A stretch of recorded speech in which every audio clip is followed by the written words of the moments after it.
Hello and welcome back to Advanced Hwoarang Lessons. We need to understand the most basic low in Hwoarang's kit.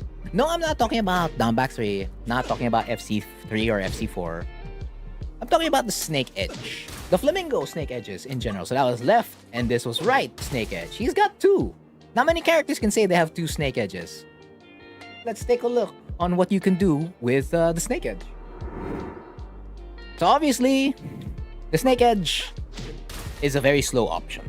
You already know it with Brian. You can react to this. It's like 28 to 30 frames. That goes for both versions. And the worst part is that it's only accessible in Flamingo. Which means if you want to high crush someone, you gotta make sure your leg is up.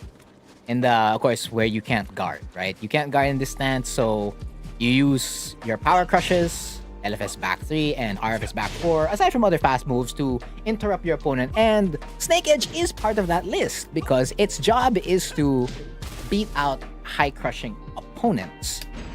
Example.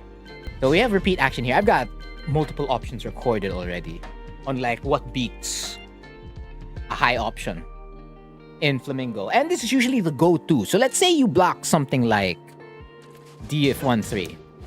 A jab is one of the best options to do here. So I did a 1-2 there earlier. You see me lose. I press a 1-1. If you're a Mishima, you're going to lose there. If you do a jab and you're a little bit late, you can't block afterwards. But if you do it really fast, then yeah, you can block.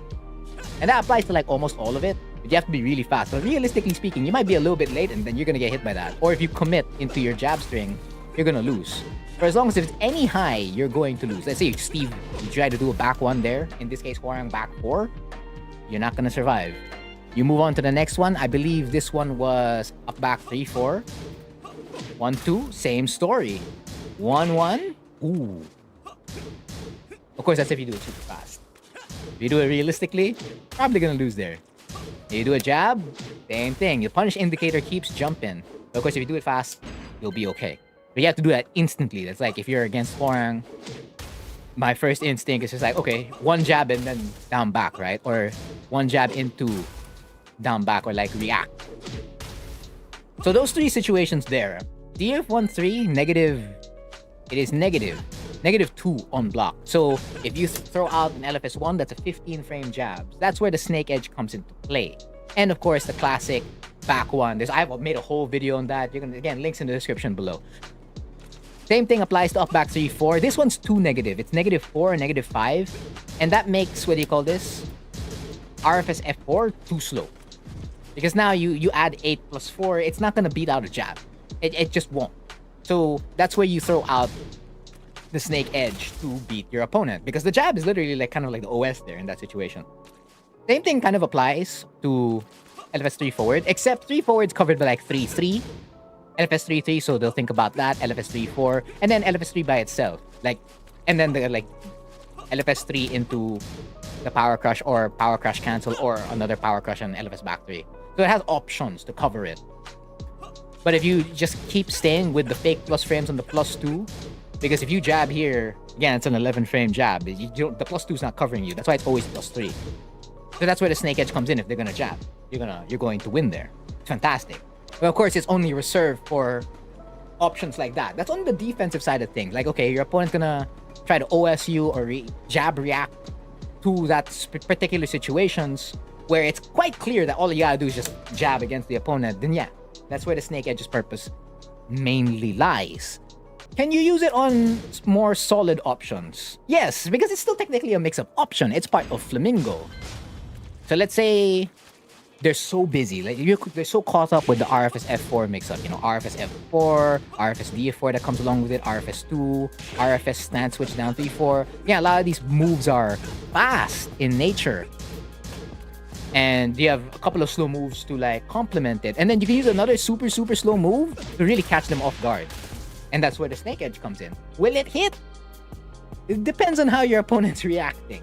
But you can use it as like a check, like, okay, they're still awake. They're not overwhelmed by all the fast options here.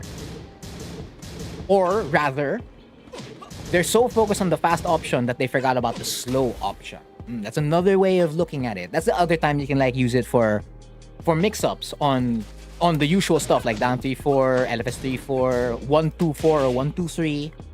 The other part where you can apply this snake edge is in Okizeme. Now, its best Okizeme comes off when you do a snake edge combo. So if you get a snake edge combo like this, you could make them wake up to a snake edge. Now here they blocked, right? But let's say they stand block, right? They weren't expecting it. Again, it's only off the Flamingo snake edge. And you need to make sure that it's face up, head towards you. That's the best Oki the snake edge will always get into looping for another snake edge. And this is like my favorite thing to do. It's the cheesy setup. Because you can mix that with this. Oh no. Oh no. You can hit them with RFS back 3. You can hit them with like RFS up forward 4. Man, you can hit them with RFS D+4 also.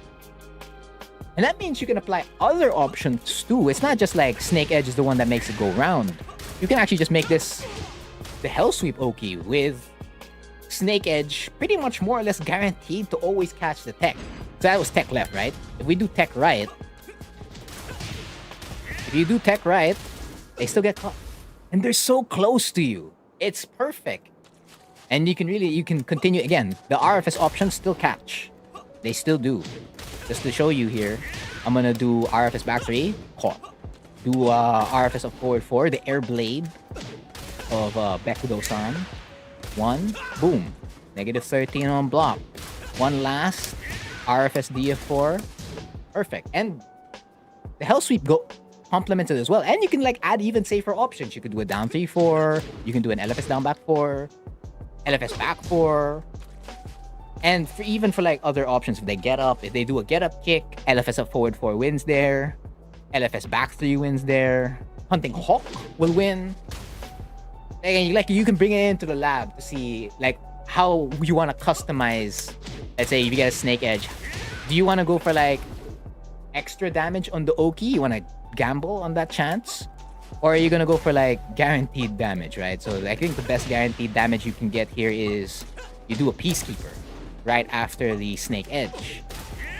And that's not necessarily easy to get, but once you get it down, right? Once you get the execution down, you're looking at a lot of damage. More so than the Oki if the Oki doesn't pan out, right?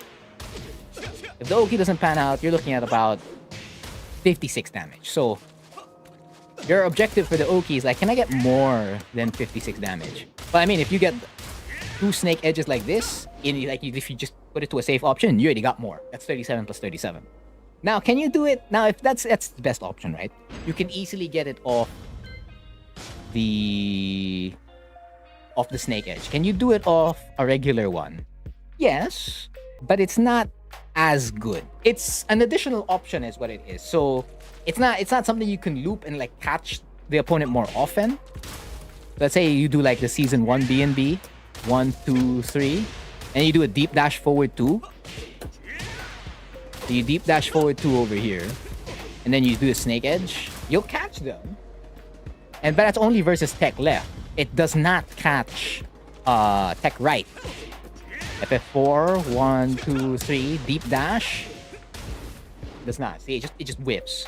But if they tech right, you know what catches? The RFS 50-50. So they're gonna get hit. And so if they tech left, you have a low launcher. Fantastic. If they tech right, you don't have a low launcher. It's just what it is. So it's an added layer that you can add towards a lot of your Oki if you want to like get a launch. And of course, like checking on like how they react on Okizeme. Of course, it's harder to do it off this one because they wake up and it's just like better to do the general Okizeme. So it's something you can experiment with. It has some uses here and there, but mainly it's like a Flamingo protection kind of stuff. And it's just there to really throw off your opponent. More mind games than anything else. But you have to get the snake edge first. And it's probably the hardest part. So you're not going to be using this move all the time. And when you get it to hit, just know which options you want to run with.